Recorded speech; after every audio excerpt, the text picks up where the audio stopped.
اپنے اپنے ذوق کے مطابق. باقی حقیقت تو اللہ تبارک و تعالی جانتا ہے کہ اس میں کیا معاملہ تھا. اور دوسری مرتبہ جو آپ کے ساتھ یہ واقعہ پیش آیا تو اس میں بھی یہی تھا کہ نبی کریم صلی اللہ تعالی علیہ وسلم کے سینہ مبارکہ کے اندر مزید حکمت و نور کو داخل کرنا. اسی طرح جب وحی سے پہلے یہ معاملہ پیش آیا تو چونکہ وحی نازل ہونی تھی، وحی کا بوجھ آپ نے اٹھانا تھا، تو اس بوجھ کو اٹھانے کے لیے آپ علیہ الصلوۃ والسلام کا شق صدر کیا گیا. چوتھی مرتبہ جب آپ اللہ تبارک و تعالیٰ سے ملاقات کے لیے جا رہے تھے تو اس وقت زمزم سے آپ کے دل مبارک تھا اس کو دھویا گیا، یعنی زمزم کو برکتیں دی گئیں ایک طرح سے. پھر اس کے اندر حکمت اور نور کو بھرا گیا تاکہ اللہ تبارک و تعالیٰ سے جب ملاقات ہو تو آپ علیہ الصلوۃ والسلام اس کو بھی اس کا بوجھ جو ہے وہ آپ کو محسوس نہ ہو، یعنی مزید آپ کے دل کے اندر نورانیت اور برکتیں جو ہے وہ ڈالی گئیں. تو یہ 4 مرتبہ کا واقعہ پیش آیا ہے اور اس کی مختلف وجوہات علماء کرام نے اپنی اپنی کتابوں کے اندر ذکر کی ہیں. اصل یہ ہے کہ مزید اس کے اندر حکمتیں ڈالنا، مزید نور ڈالنا اس کے اندر، یہ معاملہ اس لیے پیش آیا. یہ کیا کسی حکیم نے کاٹا تھا، کیا ہوا تھا؟ یہ حضرت سیدنا جبریل علی نبینا علیہ الصلوۃ والسلام خاص طور پہ معراج کے وقت تو وہ 3 فرشتے تھے، سیدنا جبریل علیہ السلام، حضرت سیدنا میکائیل علیہ السلام اور ایک اور فرشتے آئے تھے. تو ان تینوں نے مل کر جو ہے وہ شق صدر کیا تھا. تو یہ شق صدر کا جو واقعہ پیش آیا، اب تو اس میں کوئی یہ کہہ نہیں سکتا کہ ناممکن کا معاملہ تھا، یعنی یہ کیسے ہو سکتا تھا. اب تو جو میڈیکل سائنس ہے وہ اتنی ترقی کر چکی ہے کہ وہ دل نکال کر جو ہے اس کی پیون کاری کر ڈالتے ہیں. تو اس لیے اب یہ کوئی مسئلہ ہی نہیں ہے. تو عام بندے جب اس طرح کا معاملہ کر سکتے ہیں تو قادر مطلق نے فرشتوں کو یہ طاقت دی کہ وہ یہ معاملہ جا کے کر سکیں، تو ان کے لیے بھی کوئی مشکل کام نہیں تھا. خود قرآن پاک کے اندر اللہ تبارک و تعالی نے اس کا تذکرہ فرمایا ہے. سورہ جو انشراح ہے، الانشراح یعنی الم نشرح لک صدرک، یہ کہ ہم نے آپ کے سینے کو نہ کھول دیا. تو اس کی ایک شرح یہ بھی کی گئی ہے کہ آپ کے سینے کو جو ہے وہ چاک کر کے اس میں حکمت و نور کو ڈالا گیا ہے. ماشاءاللہ، حکمت و نور بھرنے کے لیے سینہ مبارکہ کو شق کیا گیا اور یہ 4 مرتبہ الحمدللہ یہ معاملہ ہوا. تو دوسرا سوال، مغرب کی نماز نہ پڑھیں تو کیا نماز ہو جاتی ہے دیگر نمازیں وغیرہ؟ غالباً ان کے سوال سے یہ سمجھ آیا کہ مغرب کی نماز نہیں پڑھی اور تہجد کی نماز پڑھی تو تہجد ہو گئی. تو یہ پتہ نہیں کس طرح، یعنی کوئی سوال میں ان سے مسٹیک ہو گئی ہے، یہ جلدی کے اندر سوال صحیح ریکارڈ نہیں کروا سکے. اصل میں تہجد جو ہے اس کا مغرب سے کوئی تعلق نہیں ہے. مغرب کی نماز نہیں پڑھی تو اگر جان بوجھ کے نہیں پڑھی تو گناہ گار ہوں گے، توبہ کرنا ہوگی اس سے. اور اگر چھوٹ گئی ہے کسی مجبوری کی وجہ سے تو قضا ہو گئی تو اس کی قضا کرنا پڑے گی. تہجد کا معاملہ الگ ہے. تہجد کا طریقہ یہ ہے کہ عشاء کی نماز پڑھنے کے بعد بندے کو کچھ نہ کچھ سونا ضروری ہے. عشاء کی نماز پڑھی اگرچہ اس کے بعد ایک جھپکی ہی بندے کو آ گئی، نیند کی ایک جھونکا ہی اس کو آ گیا، تو اب اس کے بعد جو ہے وہ تہجد کا وقت اس کے لیے شروع ہو گیا کہ اس وقت کے اندر یہ نماز پڑھ سکتا ہے. تو مغرب کی نماز سے اس کا کوئی تعلق یہ نہیں ہے. یعنی تہجد کے لیے عشاء کی نماز پڑھنا ضروری ہے؟ عشاء کی نماز پڑھنا ضروری ہے. یعنی تہجد کا جو وقت شروع ہوگا نماز کا وہ عشاء کی نماز پڑھنے کے بعد سوئے گا، پھر اس کے بعد شروع یعنی پڑھنے والے کے اعتبار سے ہوگا کہ اس نے عشاء کی پڑھی ہے تو اس کے بعد کا جو وقت جی بالکل یعنی یہ نہیں کہ وقت جو ہے وہ وقت کا اعتبار کیا جائے کہ عشاء کا وقت ہو گیا تو اس کے بعد وہ سو گیا اور پھر اٹھا تو وہ تہجد پڑھے، نہیں، بلکہ عشاء کی نماز پڑھنی ہے. عشاء کی نماز پڑھنے کے بعد سونا، اور سونا بتا دیا کہ اس کے لیے لیٹنا ضروری نہیں، بیٹھے بیٹھے بھی اگر ایک جھونکا آ گیا تو یہ اس کا تہجد کا وقت شروع ہو گیا. ٹھیک ہے. اور یہ کب تک پڑھ سکتے ہیں؟ یہ طلوع فجر تک، یعنی فجر کا وقت شروع ہونے سے پہلے تک پڑھ سکتے ہیں. یعنی روزے کا وقت، سحری کا وقت جو ختم ہوتا ہے اس سے پہلے. لیکن بہتر یہ ہے کہ رات کے درمیانی حصے میں پڑھے یا رات کے آخری حصے کے اندر پڑھے تو یہ بہتر ہے. ٹھیک ہے. عبدالجبار بھائی افریقہ سے یہ کاروبار کرتے ہیں اور یہ دکان پر اکیلے ہوتے ہیں، مسجدیں دور دور ہیں، دکان ہی پر نماز پڑھنی پڑتی ہے. تو اب یہ پوچھ رہے ہیں کہ میں جب اکیلے نماز پڑھتا ہوں تو کیا اذان دینا ضروری ہے؟ نہ دوں تو کیا گناہ گار ہوں گا؟ اس کے حوالے سے ارشاد فرمائیے. جی دیکھیں، جو اکیلے نماز پڑھ رہے ہیں اور یہ خود بتا رہے ہیں کہ ایک تو یہ ساؤتھ افریقہ کے اندر ہیں اور دوسرا یہ کہ اکیلے نماز پڑھ رہے ہیں اور مسجدیں دور ہیں، یعنی جو صورتحال یہ بتا رہے ہیں اس کے مطابق ان کے اوپر جماعت واجب نہیں ہے. تو اکیلے نماز پڑھ رہے ہیں تو بہتر ان کے لیے یہ ہے کہ اذان و اقامت دونوں کا ہے. ٹھیک ہے. کہ احادیث طیبہ کے اندر جو ہے وہ ایسے شخص کے بارے میں بڑی فضیلت آئی ہے کہ جو اکیلا ہو، جیسے چرواہے کے بارے میں کہا کہ اس چرواہے سے اللہ تبارک و تعالیٰ بڑا خوش ہوتا ہے کہ جو پہاڑ کی چوٹی پر ہے اور وہاں جو ہے وہ اللہ تبارک و تعالیٰ کے لیے اذان کہتا ہے، اقامت کہتا ہے، اس کے بعد نماز ادا کرتا ہے تو اس سے اللہ تعالیٰ بڑا خوش ہوتا ہے. تو اس لیے جب نماز پڑھیں تو اس وقت ان کو چاہیے، ان کے لیے بہتر یہی ہے کہ اذان و اقامت دونوں کہیں، ورنہ کم از کم اقامت یہ ضرور کہہ لیا کریں۔ گناہ گار تو نہیں ہوں گے اگر چھوڑ دیا؟ دیکھیے گناہ گار تو نہیں کہیں گے ان کو، کیونکہ وہاں جماعت کی صورت نہیں ہے، اس لیے گناہ گار نہیں ہوں گے، لیکن بہرحال اس کو چھوڑنا نہیں چاہیے، اذان کہیں، اقامت کہہ کے جو ہے وہ نماز ادا کریں۔ اسی طرح کوئی شخص کسی وجہ سے گھر میں نماز پڑھتا ہے، اس کی نماز جماعت کے ساتھ نہیں پڑھ پایا تو وہ بھی کہے گا؟ ہاں جی بالکل، یعنی اگر اس کو گھر کی مسجد کی اذان پہنچ جاتی ہے گھر میں تو کہنے کی حاجت نہیں ہے۔ صحیح صحیح، ورنہ وہ کہہ لے تو بہتر ہے اس کے لیے۔ ٹھیک ہے، جزاک اللہ۔ دوسرا سوال انہی کا تھا کہ جب سنتیں غیر موقدہ پڑھتے ہیں، جیسے کہ عصر کی 4 سنتیں پڑھی، تو اب جب قعدہ اولیٰ میں بیٹھتے ہیں تو تشہد پڑھنے کے بعد درود ابراہیمی پڑھا جاتا ہے، کیا سنت موقدہ کے اندر بھی ایسا ہی کریں گے؟ نہیں جی، سنت موقدہ میں ایسا نہیں کریں گے۔ سنت موقدہ اور غیر موقدہ میں فرق ہے۔ سنت غیر موقدہ کے اندر دوسری رکعت کے اندر جب بیٹھیں گے تو اس میں درود ابراہیمی بھی پڑھنا ہے، دعا بھی پڑھنی ہے، اور پھر کھڑے ہو کے ثنا سے ابتدا کرنی ہے۔ جبکہ سنت موقدہ جب پڑھیں گے تو اس میں التحیات پڑھ کے کھڑا ہو جانا ہے، اور سنت غیر موقدہ کے اندر جب الحمدللہ پڑھ لیں گے سورہ فاتحہ تو اس کے بعد سورت بھی ملانی ہے، اور اس میں بھی سورت بھی ملانی ہے۔ سنت موقدہ کے اندر بھی سورت کا بھی پوچھا تھا انہوں نے، تو سورت بھی ملانی ہے، دونوں کے اندر سورت ملانا یہ ضروری ہے۔ سورت کے اندر فرق نہیں ہے کہ سورت الفاتحہ پڑھ لی، اس کے بعد کوئی نہ کوئی سورت یا آیت جو بھی حکم ہے اس کے مطابق اس نے پڑھنی ہے۔ البتہ جب قعدہ اولیٰ کے اندر بیٹھیں گے تو اس وقت جو ہے درود ابراہیمی سنت موقدہ میں نہیں پڑھیں گے، سنت غیر موقدہ کے اندر پڑھیں گے۔ اور غیر موقدہ کی تیسری رکعت میں ثنا بھی پڑھی جائے گی، جس طرح کہ ابتدائی رکعت کے اندر پڑھی جاتی ہے۔ جزاک اللہ۔ مزید کال کو شامل کرتے ہیں۔ صلو علی الحبیب صلی اللہ تعالی علی محمد صلی اللہ علیہ وسلم۔ السلام علیکم ورحمۃ اللہ وبرکاتہ۔ وعلیکم السلام ورحمۃ اللہ وبرکاتہ۔ قادر پرامہ سے محمد سمن رضا اطاری عرض کر رہا ہوں۔ میرا سوال عشر کے حوالے سے ہے۔ ہمارے ہاں فصلیں جو ہیں اکثر نہری پانی سے ہی ہوتی ہیں، لیکن لوگ 20واں حصہ ہی نکالتے ہیں۔ نہری پانی کی قیمت نہیں دینی پڑتی، بلکہ بارشی پانی ہو تو وہ تو 20واں حصہ 10واں حصہ ہے، لیکن یہاں پر بھی 20واں حصہ ہی نکالتے ہیں۔ کیا ان کو نہری پانی والوں کو بھی 20واں حصہ دینا جائز ہے؟ السلام علیکم ورحمۃ اللہ وبرکاتہ۔ وعلیکم السلام ورحمۃ اللہ وبرکاتہ۔ جی مزید کال۔ میں ہند کے شہر احمد آباد سے محمد خالد اطاری۔ مفتی صاحب سے سوال ہے کہ کیا ہم درود شریف پڑھتے ہیں تو اس میں مخارج کے صحیح تعلقات ہونا ضروری ہے؟ کیا ہمیں مخارج کے ساتھ درود شریف نہیں پڑھتے تو اس کا ثواب ادھورا ملے گا یا پورا ملے گا؟ السلام علیکم ورحمۃ اللہ وبرکاتہ۔ وعلیکم السلام ورحمۃ اللہ وبرکاتہ۔ حضور پہلا سوال شمعون بھائی قادر پور وغیرہ کوئی شہر ہے اس سے پوچھ رہے ہیں عشر کے حوالے سے، تو یہ مسئلہ بھی بیان کر رہے ہیں اور پوچھ بھی رہے ہیں، کہہ رہے ہیں کہ اگر جو آسمان کا پانی ہو تو اس وقت تو ہم پورا عشر دیتے ہیں، اور جو نہری پانی ہے جس پر خرچ ہوتا ہے تو اس میں لوگ 20واں حصہ دیتے ہیں، لیکن بعض زمینیں ایسی ہیں کہ جو نہری پانی سے سیراب ہوتی ہیں لیکن اس میں پیسے نہیں دینے پڑتے تو اس میں بھی 20واں حصہ دے رہے ہوتے ہیں، تو یہ ان کا مسئلہ بیان کرنا اور یہ مزید جو پوچھ رہے ہیں اس کے حوالے سے۔ دیکھیے مسئلہ تو بہرحال وہ جو نے پڑھا ہوگا اس اعتبار سے بیان کرنے لگے تھے۔ یہ عشر جو ہے وہ جب نہری پانی سے ہے تو اس پر 20واں حصہ نہیں ہے 10واں حصہ ہی دینا پڑے گا، عشر پورا دینا پڑے گا۔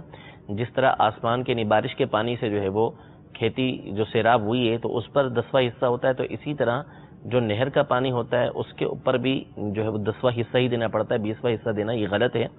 نہر کے پانی کے پیسے جو دیے جاتے ہیں وہ خریدنے کے نہیں دیے جاتے، وہ ٹیکس ہوتا ہے، ٹھیک ہے، تو لہذا اگر اس میں ٹیکس بھی دینا پڑتا ہے تو اس صورت میں بھی اس کے اوپر 10واں حصہ ہی اس کو دینا پڑے گا، اخراجات میں شامل کر اخراجات میں شامل کیا جائے گا، اور اس کو نہر کے پانی سے جو سیراب کیا گیا ہے کھیتی کو، زمین کو جو سیراب کیا گیا ہے تو اس میں جو ہے وہ ان کو 10واں حصہ ہی دینا ہے۔ ٹھیک ہے، پانی جو خریدا جاتا ہے عموماً ٹیوب ویل وغیرہ سے ہوتا ہے، ورنہ وہ ٹیکس کے زمرے میں آتا ہے۔ ٹھیک ہے، دوسرا سوال حضور یہ پوچھ رہے ہیں کہ درود پاک ہم پڑھتے ہیں الحمدللہ، تو کیا اس میں بھی مخارج کا درست ہونا ضروری ہے؟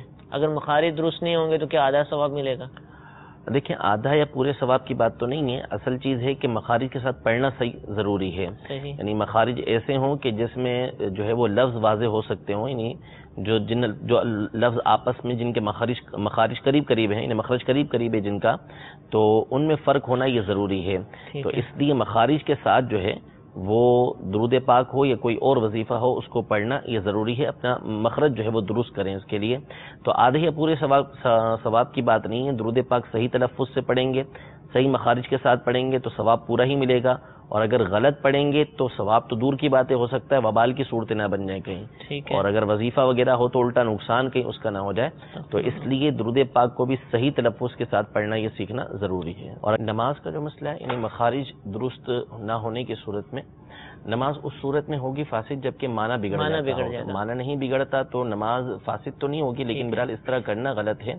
اور جب تک وہ مخارج بگڑے ہوئے ہیں لیکن کسی امام کے پیچھے نہیں پڑھ پا رہا نماز، یعنی کوئی ایک تو صحیح قرات والا امام مل جاتا ہے جو امامت کی شرائط پر پورا اترتا ہے، اس کے پیچھے وہ نماز پڑھ رہا ہے تو ویسی نماز اس کی ہو جائے گی. اور اکیلا نماز پڑھ رہا ہے تو جب تک کوشش کر رہا ہے، زمانہ کوشش میں اگرچہ کہ مخارج اس کے غلط ہیں لیکن اس کی نماز بہرحال ہو جائے گی زمانہ کوشش کے اندر. لیکن اس پر لازم یہ ہے کہ وہ اپنے مخارج کو حتی الامکان جتنی کوشش وہ کر سکتا ہے اس کو ٹھیک کرنے کی وہ بھرپور کوشش یہ کرتا ہے. جیسے مدرسے میں شرکت کر لے، یہ کوشش کرے، یہ کفایت نہیں کرے گا. مدرسہ اس کے علاوہ بھی اس کو وقت دینا پڑے گا. وقت دینا پڑے گا. مدرسہ تو 41 منٹ کا ہوتا ہے زیادہ سے زیادہ، اس میں بھی 10-15 اور ہوتے ہیں، تو اس کو تو اتنا وقت نہیں ملے گا. تو اس کو سیکھ کر مسلسل کوشش کرنا ہوگی کیونکہ اس کی آخرت کا معاملہ ہے. صحیح، نماز پڑھنا فرض ہے اور اس کو سیکھنا ضروری ہے. ٹھیک ہے، مزید کال کو سلسلے میں شامل کرتے ہیں. صلو علی الحبیب صلی اللہ تعالی علی محمد صلی اللہ علیہ وسلم. میرا سوال مفتی صاحب سے یہ ہے کہ جو بیعت کی جاتی ہے کسی بزرگ کو بغیر ہاتھ دیے، ہاتھ میں ہاتھ ملائے بغیر، کیا یہ جائز ہے؟ تو قرآن پاک میں تو اللہ تعالیٰ کا فرمان یہ ہے، رضی اللہ فوق ایدیہم، کہ ہاتھوں میں ہاتھ ہونے چاہیے. اور بیعت رضوان میں صحابہ کرام نے نبی کریم صلی اللہ علیہ وسلم ساتھ ہاتھ ملا کر بیعت لی تھی، اس کے بارے میں رہنمائی فرمائیں. السلام علیکم ورحمۃ اللہ وبرکاتہ. وعلیکم السلام ورحمۃ اللہ وبرکاتہ. جی کال سنائیے. میرا نام علی ہے. میرا سوال یہ ہے کہ امتحان تو اس چیز سے لیا جاتا ہے جس چیز کے بارے میں پتہ نہ ہو. اللہ تعالیٰ کو تو اپنے بندے کے بارے میں پتہ ہے کہ یہ میرے امتحان میں فیل ہوگا یا پاس ہوگا، پھر بھی اللہ امتحان لیتا ہے. جی اللہ پھر بھی امتحان لیتا ہے. پہلا سوال بیعت کے بارے میں ہے. یہ پوچھ رہے ہیں کہ بیعت جب ہم کرتے ہیں کسی پیر کامل کے ہاتھ پر تو کیا حصی طور پر ہاتھ کے اندر ہونا ضروری ہے یا ویسے ہی جو الفاظ کہہ کر بیعت کر لی جاتی ہو جاتی ہے؟ یہ کہہ رہے ہیں کہ قرآن پاک میں تو فرمایا ید اللہ فوق ایدیہم، ہاتھوں میں ہاتھ، انہوں نے ترجمہ بھی کر دیا. اور بیعت رضوان جب ہوئی تھی، صحابہ اکرام علیہم رضوان نے سرکار علیہ السلام کی بیعت کی تھی، اس وقت بھی ہاتھ میں ہاتھ دیے تھے. تو کیا اس حوالے سے شریعت کہتی ہے؟ دیکھیں، بیعت کے لیے ہاتھ میں ہاتھ دینا یہ ضروری نہیں ہے. ٹھیک ہے، پہلی بات تو یہ ہے کیونکہ بیعت کی جو شرائط بیان کی گئی ہیں وہ 4 شرطیں بیان کی گئی ہیں پیر کے حوالے سے. اس میں ہاتھ دینے کا کہیں تذکرہ موجود نہیں ہے. پہلی بات تو یہ. دوسری بات یہ کہ احادیث طیبہ کے اندر جو ہے وہ نبی کریم صلی اللہ علیہ وسلم نے یہ موجود ہے کہ مردوں سے بھی بیعت لی ہے، عورتوں سے بھی بیعت لی ہے. جب عورتوں سے بیعت لی نبی کریم صلی اللہ علیہ وسلم نے تو کبھی بھی کسی عورت کے ہاتھ کو نبی کریم صلی اللہ علیہ وسلم اپنے ہاتھ میں نہیں لیا. ٹھیک ہے. اور جہاں تک رہا مردوں کا معاملہ، تو مردوں سے جو بیعت لی ہے اس میں بھی دونوں طرح کی روایتیں ہیں. صحیح. بعض روایتیں مسلم شریف کے حدیث پاک موجود ہے کہ ایک قبیلے کے افراد جو ہے وہ بارگاہ رسالت میں بیعت کے لیے حاضر ہوئے تو ان میں ایک کوڑی شخص تھے، مجذوم تھے. تو نبی کریم صلی اللہ تعالیٰ علیہ وسلم نے ان کو کہا کہ ٹھیک ہے ہم نے تم سے بیعت کر لی. ان کا ہاتھ میں نہیں لی گیا. اس کی حکمتیں تھیں. نبی کریم صلی اللہ علیہ وسلم نے ویسے جو کوڑ والے ہیں ان کو بٹھا کے اپنے ساتھ کھلایا بھی ہے، لیکن بیعت نہ لینے کی کچھ حکمتیں تھیں. لیکن اس سے واضح ہوا کہ حضور علیہ الصلوۃ والسلام نے ان کا ہاتھ میں ہاتھ نہیں لیا اور بیعت کر لی، جس سے معلوم ہوا کہ بیعت ہو جاتی ہے. دوسری بات جو بیعت رضوان کی بات ہے، تو بیعت رضوان کے اندر خود حضرت سیدنا عثمان غنی رضی اللہ تعالی عنہ جن کے جانے کے بعد بیعت لی گئی تو حضور علیہ الصلوۃ والسلام نے اپنا ہاتھ ان کے ہاتھ کی جگہ پر رکھا تھا. وہ انہوں نے ہاتھ میں ہاتھ رکھ کے بیعت نہیں لی. ان کی بیعت حضور علیہ الصلوۃ والسلام نے ان کی غیبت کے اندر لی ہے اور ان کا ہاتھ جو ہے ان کی جگہ اپنا ہاتھ رکھا. تو حضرت عثمان غنی رضی اللہ تعالیٰ عنہ کا حقیقتاً وہاں پر ہاتھ نہیں تھا. اور یہ جو قرآن کی آیت انہوں نے پڑھی ہے، بہرحال اس کا ترجمہ یہ نہیں ہے. ید اللہ فوق ایدیہم کا مطلب ہے کہ اللہ کا جو دست قدرت ہے، اس کی جو قدرت ہے وہ ان کے ہاتھوں کے اوپر ہے. تو یہ جو ہاتھ میں ہاتھ رکھنے کا معاملہ ہے، اس کی وجہ شرح نے جو بیان کی ہے، شارحین حدیث نے جو بیان کی ہے، مولا علی قاری رحمۃ اللہ تعالی علیہ نے مرقات کے اندر اور دیگر بزرگوں نے اس کی وجہ عادت بیان کی ہے کہ اہل عرب کی یہ عادت تھی کہ جس وقت وہ کسی سے بیعت لیتے کسی بھی معاملے پر، چاہے نبی کریم صلی اللہ تعالی علیہ وسلم نے بیعت لی ہو یا کسی اور نے بیعت لی ہو، وعدہ لیا ہو کسی سے، تو ان کی عادت تھی کہ وہ ہاتھ پر ہاتھ رکھ کر لیا کرتے تھے. یہ کچھ شرائط میں سے نہیں تھا، طریقہ کار یہ تھا کہ ہاتھ میں ہاتھ رکھ کر وہ بیعت لیتے تھے، وعدہ کرتے تھے، کسی چیز کا معاہدہ کیا کرتے تھے. تو اس لیے یہ ہاتھ پہ ہاتھ رکھنے کا احادیث طیبہ کے اندر تذکرہ آیا ہے. ورنہ بعض افراد وہ ہیں کہ جن سے نبی کریم صلی اللہ تعالی علیہ وسلم نے بغیر ہاتھ رکھے بھی بیعت لی ہے. سید اعلی حضرت امام اہل سنت رضی اللہ تعالی عنہ نے فتاوی رضویہ کے 26ویں جلد کے اندر اس بات کو صراحت کے ساتھ لکھا ہے کہ اگر کوئی شخص کسی پیر سے خط کے ذریعے بھی بیعت کرتا ہے تو اس کی بیعت ہو جائے گی. وہ خط کے ذریعے بیعت کر رہا ہے تو جب وہاں بیعت ہو جائے گی تو اسپیکر کے ذریعے، مائک کے ذریعے اگر کسی پیر نے بیعت کروائی ہے تو بدرجہ اولا وہ بیعت ہو جائے گی. اس میں کوئی حرج نہیں ہے. تو اس لیے بیعت کے لیے ہاتھ میں ہاتھ دینا اچھی بات ہے. اگر کسی نے پیر کے ہاتھ میں ہاتھ دے کے بیعت کی تو اچھی بات ہے، لیکن اگر اس کو موقع نہیں ملا اور اس نے بغیر ہاتھ میں ہاتھ دیے بیعت کر لی تو اس صورت میں اس کی بیعت یہ ہو جائے گی. ٹھیک ہے حضور، انہوں نے تو ایسی کوئی بات نہیں کی، لیکن اگر کوئی اس آیت میں ترجمہ کرے اللہ کا ہاتھ، بیعت والے میں اللہ کا ہاتھ تھا بیعت کے وقت، اس طرح مراد لینا ہے اللہ کا ہاتھ، یعنی نعوذ باللہ اللہ تبارک و تعالی جسم و جسمانیت سے پاک ہے، جسم اس کا نہیں ہے. یہ متشابہات ہیں. ٹھیک ہے. یعنی متشابہات وہ آیت کہلاتی ہیں کہ جن کے اندر پڑھنا ممنوع ہے. قرآن پاک کے اندر اللہ تبارک و تعالی نے ارشاد فرمایا کہ هو الذی انزل علیک الکتاب منہ آیات محکمات ہن ام الکتاب واخر متشابہات، کہ وہی رب ہے، وہی اللہ عز و جل ہے کہ جس نے آپ پر کتاب کو نازل فرمایا. اس میں سے کچھ آیتیں بالکل واضح ہیں، محکم ہیں، اور کچھ آیتیں متشابہات ہیں. فَأَمَّا الَّذِينَ فِي قُلُوبِهِمْ زَيْغٌ فَيَتَّبِعُونَ مَا تَشَابَهَ مِنْهُ ابْتِغَاءَ الْفِتْنَةِ وَابْتِغَاءَ تَأْوِيلِهِ، کہ جن کے دلوں کے اندر ٹیڑھ ہوتا ہے تو وہ متشابہات والی آیت کے پیچھے پڑتے ہیں فتنہ برپا کرنے کے لیے. تو متشابہات والی جو آیت ہوتی ہیں، ید اللہ ہے، ساق کے الفاظ آئے ہیں یعنی پنڈلی کے، تو ان تمام کے اندر یہ ہے جو مذہب بزرگوں کا وہ یہ ہے کہ اللہ تبارک و تعالیٰ کی جو مراد ہے وہ حق ہے. یہ جو اللہ نے فرمایا وہ حق ہے، ہم اس کو سچ مانتے ہیں، حق مانتے ہیں. اللہ تبارک و تعالیٰ کو ہم جسم و جسمانیت سے یہ پاک مانتے ہیں. باقی بعض بزرگوں نے، بعد والے بزرگوں نے، بعض نے اس کا ترجمہ یہ کیا کہ یہاں پہ مجازی معنی مراد ہے، حقیقی معنی مراد نہیں ہے، مجازی معنی مراد ہے. یعنی اس سے مراد ید اللہ سے مراد ہمارا اس کے اوپر ہاتھ ہے. یعنی جب ہم کسی کو کہیں گے کہ آپ کے اوپر میرا ہاتھ ہے تو اس کا مطلب یہ ہے کہ لازمی نہیں کہ میں نے آپ کے اوپر اپنا ہاتھ رکھا ہوا ہے کہ یہ میرا بندہ ہے، اس پر میرا ہاتھ ہے، اس کو کوئی دیکھے نہ، یعنی میری اس کے اوپر قدرت ہے. ٹھیک ہے نا، میں اس کا سرپرست ہوں یا اس سے اوپر ہوں میں اس کے. تو یہاں پہ اس کا مقصد یہ ہوگا کہ اللہ تبارک و تعالیٰ کی قدرت ان کے اوپر ہے، حمایت کہہ سکتے ہیں، حمایت ان کے ساتھ ہے، قدرت اس کے ساتھ ہے. تو بہرحال اصل یہ ہے کہ بندہ جو اللہ نے فرمایا اس کو حق مانے، اور اس کا معنی اللہ اور اس کا رسول یہ بہتر جانتے ہیں. تلاوت کرنے میں تو مسئلہ نہیں، کوئی مسئلہ نہیں، صرف اس کے معنی کے پیچھے پڑھنا، معنی کی تعویل کے پیچھے نہیں پڑھا جائے. ٹھیک ہے، اس سے منع کیا. جزاک اللہ. دوسرا سوال حضور بڑا عجیب سا ہے کہ فرماتے ہیں کہ امتحان تو اس سے لیا جاتا ہے کہ جس کو پہلے معلوم ہو، معلوم نہ ہو. اللہ تعالیٰ کو تو ہمارے بارے میں معلوم ہے کہ ہم سچے ہیں، جھوٹے ہیں، اچھے ہیں، برے ہیں، تو پھر اللہ امتحان کیوں لیتا ہے؟ یعنی یا تو دنیا کی بات کر رہے ہیں یا آخرت کی بات کر رہے ہیں. اگر تو دنیا کی بات کر رہے ہیں تو اس کی تو واضح طور پہ قرآن پاک میں اللہ تبارک و تعالی نے ارشاد فرما دیا کہ ایکم احسن عملا، کہ یعنی اللہ وہ ہے کہ جس نے موت اور زندگی کو پیدا کیا تاکہ وہ جانچ لے لیا، بلواکم ایکم احسن عملا، کہ تم میں سے کون اچھے عمل کرنے والا ہے. اسی طرح قرآن پاک میں اور کئی مقامات پر اللہ تبارک و تعالی نے جانچ کا فرمایا کہ اللہ تبارک و تعالی جانچتا ہے، یعنی اللہ تبارک و تعالی امتحان لیتا ہے تاکہ وہ دیکھ لے کہ کون اچھے عمل کرنے والا ہے. تو یہ حقیقتاً اللہ تبارک و تعالی کے لیے نہیں ہے بلکہ یہ بندوں کے لیے ہے. بندوں سے آزمائش لی گئی ہے کہ بندہ کیا کرتا ہے تاکہ اس کے اوپر کوئی حجت نہ رہے. قیامت کے دن جب اللہ تبارک و تعالی کی بارگاہ میں حاضر ہوگا تو اگر اس نے آزمائشوں کے اوپر جو ہے وہ صبر کیا ہوگا تو اس کو ثواب ملے گا، اور اگر آزمائشوں پر واویلا کیا ہوگا تو ہو سکتا ہے کہ اس کی پکڑ ہو جائے. تو یہ بندوں کے لحاظ سے ہے، اللہ تبارک و تعالیٰ کے لحاظ سے نہیں. اللہ تبارک و تعالیٰ تو جانتا ہے، لیکن بندے کی جو آزمائش ہوتی ہے وہ اس لیے ہوتی ہے کہ آیا یہ صبر کرے گا یا نہیں کرے گا، تاکہ اس کے ثواب کے اندر یا جو اس کے اوپر عتاب کیا جائے، نافرمانی جو اس نے کی ہے، ناشکری جو اس نے کی ہے، اس پر یہ عذاب کا مستحق بنے گا یا نہیں بنے گا. اس لیے بندے کا امتحان لیا جاتا ہے، نہ یہ کہ اللہ تبارک و تعالیٰ جانتا نہیں ہے. اللہ تبارک و تعالیٰ تمام کے تمام معاملات کو یہ جانتا ہے. ٹھیک ہے، جزاک اللہ. جی مزید کال کو شامل کرتے ہیں. صلو علی الحبیب صلی اللہ تعالی علی محمد صلی اللہ علیہ وسلم.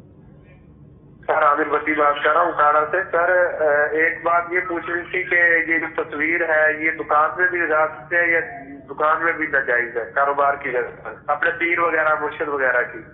جی انشاءاللہ عرض کرتے ہیں. ایک اور کال سنائیے. میرا سوال یہ ہے کہ اگر ہم مسجد میں نماز کے لیے گئے مغرب کی نماز میں تو وہ امام صاحب 2 رکعتیں پڑھ چکے ہیں، پہلی 2 رکعتیں پڑھ چکے ہیں تو ایک رکعت ہمیں مل گئی. اب جب مقتدی بقیہ 2 رکعتیں پڑھنے کے لیے کھڑا ہوگا تو وہ پہلی اور دوسری رکعتیں اس کی باقی ہیں، تو آیا کہ وہ دونوں رکعتوں میں قعدہ کرے گا یا کہ پہلی جو پڑھے گا وہ پھر کیا ہمیں چلا جائے گا اس کے بعد دوسری میں تو قعدہ اخیرہ کرنا ہے؟ اس کا جواب ارشاد فرما دیجیے. السلام علیکم ورحمۃ اللہ وبرکاتہ. وعلیکم السلام ورحمۃ اللہ وبرکاتہ. جی ایک اور کال سنائیے.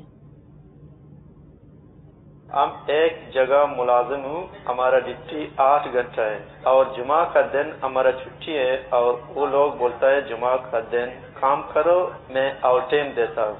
آیا یہ آؤٹ ٹائم حلال ہے یا حرام؟ جی انشاءاللہ عرض کرتے ہیں. تصویر کے بارے میں پوچھ رہے ہیں کہ پیر صاحب کی تصویر کیا دکان میں لگانا بھی منع ہے؟ گھروں کا منع کرتے ہیں، الفاظ ہوتے ہیں کہ گھر میں، تو کیا دکان میں بھی منع ہے؟ ہاں دکان میں بھی منع ہے. اصل تو مکان کی بات ہے، مکان سے مراد چاہے گھر ہو چاہے وہ دکان ہو، تو دکان میں بھی کسی بزرگ کی یا کسی بھی شخص کی تصویر جو ہے وہ احترام کے ساتھ لگانا یہ ناجائز و حرام ہے، اس کی اجازت نہیں ہے. اور ایسی جگہ پہ رحمت کا تصور ہی نہیں ہے، بلکہ ایسی جگہ رحمت کے فرشتے یہ داخل ہی نہیں ہوتے. صحیح، ٹھیک ہے.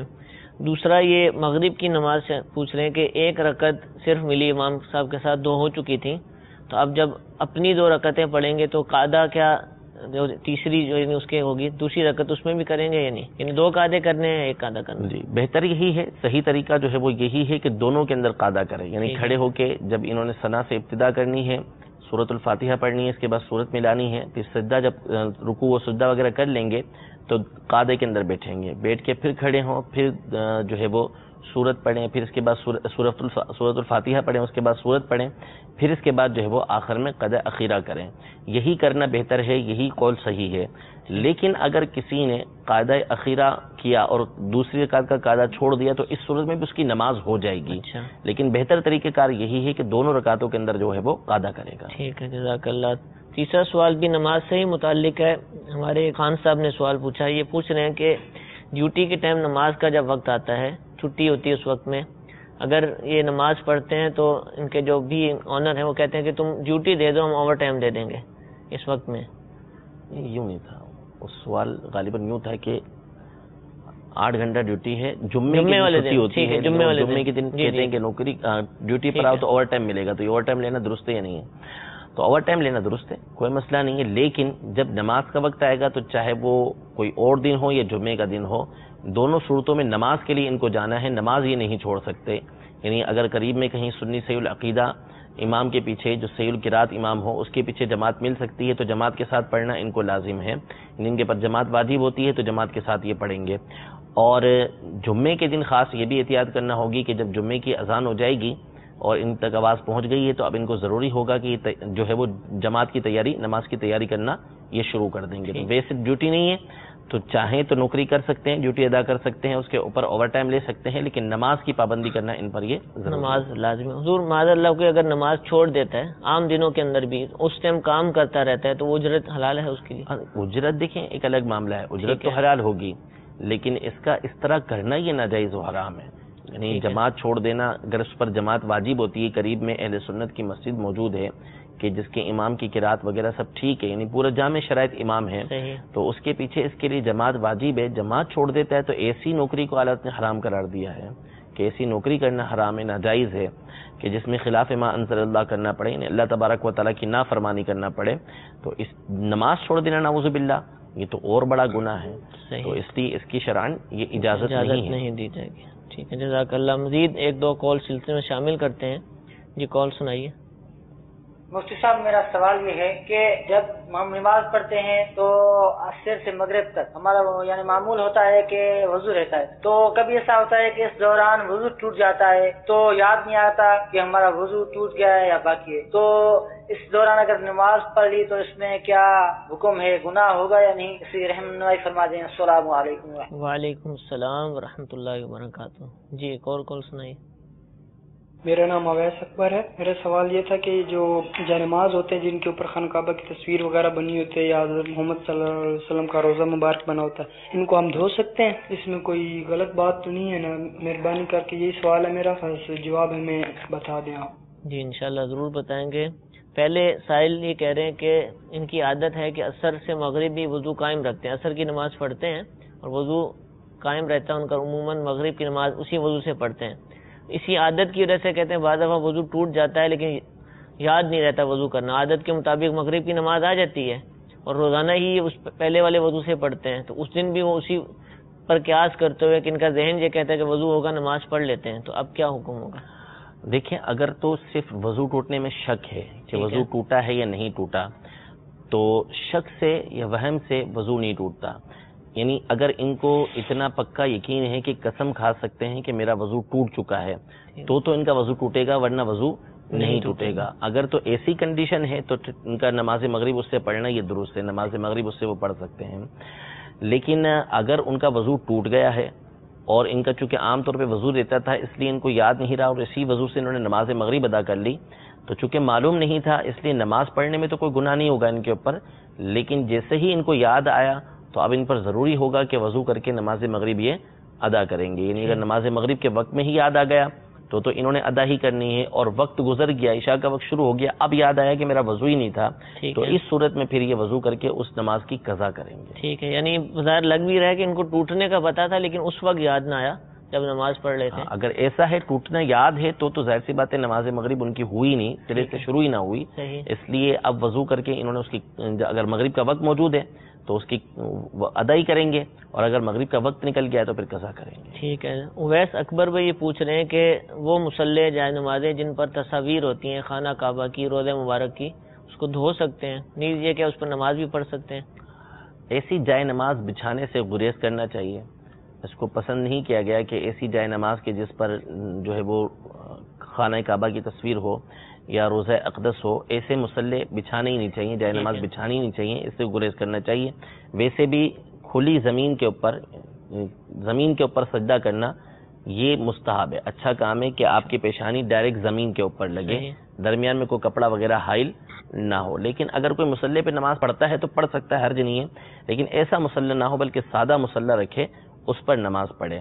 اور ایسے مصلی ہیں موجود، اب ان کو دھونا چاہتا ہے تو دھوئے، لیکن جتنا ادب کرے گا اتنا اچھا ہے. ان کا جو پانی وغیرہ ہو اس کو احتیاط کے ساتھ کسی اچھی جگہ پر ڈالے، گملے میں ڈال دے، دیواروں پر ڈال دے. ان کو گملے ایسے ہوں کہ جو اچھے گملے ہوں اس میں ڈال دے، یا دیواروں کے اوپر اس کو چھڑک دے، تو پھینکے نہ گٹر وغیرہ کے اندر، گندگی کے اندر اس پانی کو نہ پھینکے. وہ اور اگر کسی نے ان مصلوں پر نمازیں پڑھی ہوئی ہیں پہلے تو وہ نمازیں ہو گئی تھیں؟ نمازیں تو ہو گئی، ٹھیک ہے، وہ شبی ہیں اس لیے اس میں حرج نہیں ہے. لیکن بہرحال اچھا نہیں لگتا کہ خانہ کعبہ جو ہے وہ نیچے اس کی تصویر نیچے رکھی ہو، یا نبی کے کریم صلی اللہ علیہ وسلم کے روضہ اقدس کی تصویر جو ہے وہ نیچے رکھی ہو، اس لیے ایسا نہیں کرنا. ایسے مصلوں کو استعمال کرنے سے گریز کرنا چاہیے. تو میٹھے میٹھے اسلام بھائیو، الحمدللہ ہم نے آپ کی کالز کے ذریعے جو پوچھے گئے سوالات تھے ان کے جوابات دارالافتاء اہل سنت کے مفتی صاحب سے حاصل کیے.